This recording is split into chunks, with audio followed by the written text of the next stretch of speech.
Okay, I just made a little steak dinner here. Looks yummy, don't it? Yes, it does. Okay, I started out with a little garlic powder. Mm-hmm. Yeah. Then I add a little garlic salt. Yes, I did. Some Cajun seasoning. I love the Cajun seasoning. Some pepper.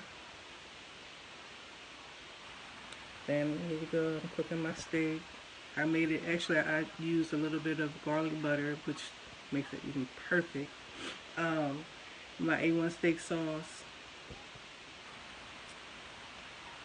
Gotta have the A1 steak sauce. Then I covered it to let it cook a little bit, and I add my onions in there, yellow onions. Looks good, don't it? Yes, it came out nice and tender too. Then here's my Velveeta macaroni and cheese, and I added some sharp cheddar cheese to it to make it extra cheesy.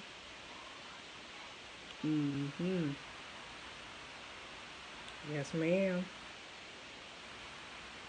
That look good. Add a little pepper.